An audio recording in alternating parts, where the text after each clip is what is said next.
Le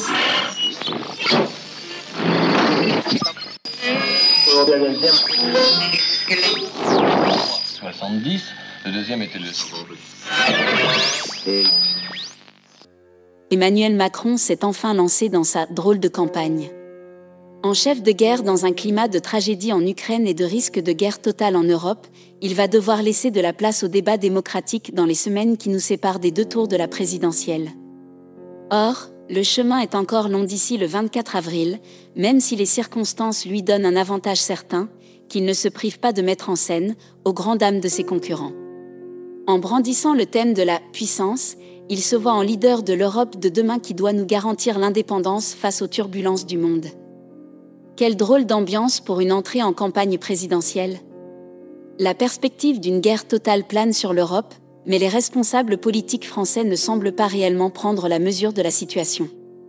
Exemple parfait avec le ministre des Finances et de l'Économie Bruno Le Maire, cet ancien collaborateur de Dominique de Villepin, formé au Quai d'Orsay, n'a pas pu s'empêcher de sortir les canons en déclarant mardi dernier que la guerre économique et financière à la Russie allait être totale, afin de provoquer l'effondrement de l'économie russe.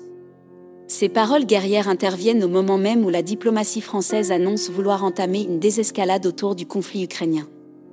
La réponse russe ne s'est pas fait attendre. L'ancien président et premier ministre de Vladimir Poutine, Dmitri Medvedev, actuellement vice-président du Conseil de sécurité de Russie, a réagi en postant, en français et en anglais, un tweet menaçant. Un ministre français a dit aujourd'hui qu'il nous avait déclaré la guerre économique. Faites attention à votre discours, messieurs. Et n'oubliez pas que les guerres économiques dans l'histoire de l'humanité se sont souvent transformées en guerres réelles. Finalement, après le tollé provoqué par ces déclarations, Bruno Le Maire tente de corriger le tir plusieurs heures après via une dépêche AFP dans laquelle il regrette le terme inapproprié de guerre économique. Pour que les choses soient plus claires, un peu plus de 24 heures après la sortie irresponsable du ministre de l'Économie, lors de son allocution présidentielle, Emmanuel Macron tient alors à dire « Nous ne sommes pas en guerre avec la Russie ».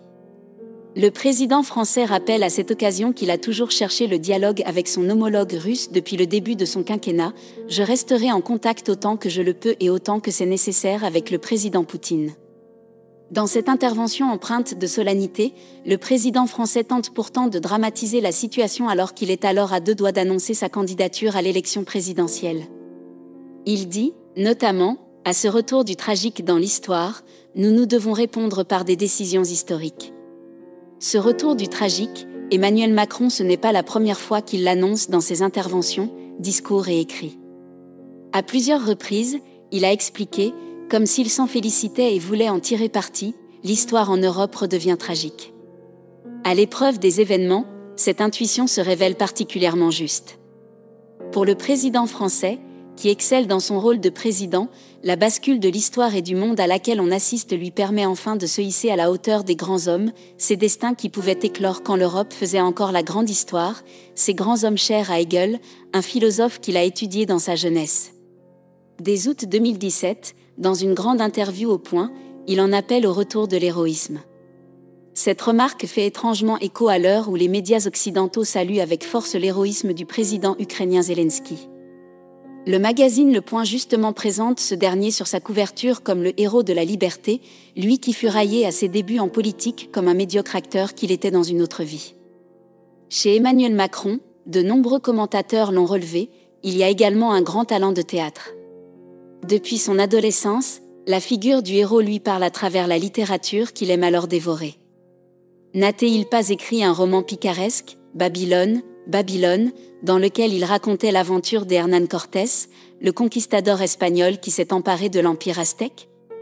Depuis qu'il est arrivé à l'Élysée, ce souci de mise en scène ne l'a jamais quitté. Quand François Hollande manquait cruellement de cette conscience du choc des photos, son jeune successeur a très vite compris que dans notre monde ultra-médiatisé, seules les images impriment dans la tête des gens et des électeurs. C'est ainsi qu'en cette semaine de très grande tension pour l'Europe, les militaires de toutes nations craignent sincèrement un dérapage vers un conflit nucléaire de grande ampleur. L'ONU a fait un statement dans ce sens. Le président français tente de s'imposer diplomatiquement, y compris en usant des médias.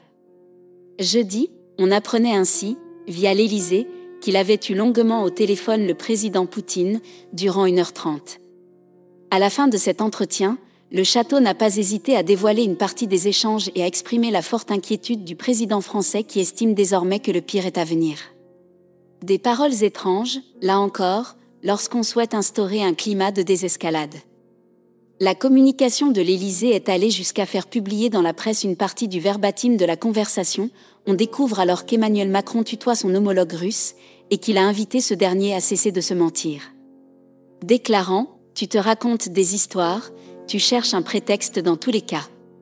Ce que tu me dis n'est pas conforme à la réalité et ne peut justifier ni les opérations militaires en cours, ni le fait que ton pays va finir isolé, affaibli et sous sanction pour une période très longue. » Que signifie cette révélation? Pourquoi mettre en scène cet échange forcément viril? Que signifie ce tutoiement entre deux chefs d'État dont l'un est engagé dans une guerre? Une manière de faire comprendre aux Français que seul l'actuel président français est capable de se hisser à la hauteur d'eux et de se confronter à ces grands de ce monde, sans complaisance ni concession? Quelques heures plus tard, le changement d'ambiance est radical. Comme si Emmanuel Macron aimait jouer avec les nerfs des Français, en soufflant le froid et le chaud. Dans sa lettre aux Français dans laquelle il annonce sa candidature, il écrit l'histoire de son quinquennat à l'aune des crises que le pays a traversées. Rarement, la France avait été confrontée à une telle accumulation de crises. Nous avons fait face avec dignité et fraternité, rappelle-t-il.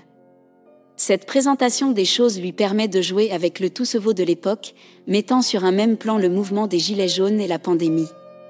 Comme si la grande populaire lui avait été imposée de l'extérieur comme le virus. Cette façon de considérer le tragique, à la mode grecque antique, est en réalité totalement anti-historique et anti-politique. Le propre du tragique est de situer l'humanité dans un destin impossible à dériver, de se réfugier dans la fatalité de Dieu qui nous dépasserait. Elle permet surtout à Emmanuel Macron de se présenter comme le grand protecteur de la nation. En guise de projet, il annonce vouloir bâtir une Europe puissance, capable de se défendre et de peser sur le cours de l'histoire. Dès août 2017, tout le monde l'a oublié, mais le jeune président affirmait au point « La France doit redevenir une grande puissance tout court. » Car seule une grande puissance pourra lui permettre de devenir un grand président. Un macroniste de la première heure nous souffle, son ambition pour le prochain quinquennat est de devenir le leader de l'Europe, son seul président. Sans l'Union européenne, le déluge donc. Sans Emmanuel Macron, le chaos. S'il reconnaît dans sa lettre n'avoir pas tout réussi, il se félicite que notre industrie a pour la première fois recréé des emplois et que les transformations engagées durant ce mandat ont permis à nombre de nos compatriotes de vivre mieux, à la France de gagner en indépendance. Il y a quelques semaines, interviewée par la Tribune, Agnès Pannier-Runacher, la ministre déléguée à l'industrie s'en félicitait de cette manière. En 2017, quand Emmanuel Macron arrive, 1 million d'emplois industriels nets ont été supprimés entre 2000 et 2016. Par notre action, notamment vis-à-vis des investisseurs étrangers, on recrée de l'emploi industriel avec 37 000 emplois industriels nets créés. Ce renversement de tendance apparaît bien léger. Pour l'instant, Emmanuel Macron n'a pas encore présenté son projet, ni son programme, à un peu plus d'un mois de l'élection présidentielle. Les éléments de langage, eux, sont pourtant prêts.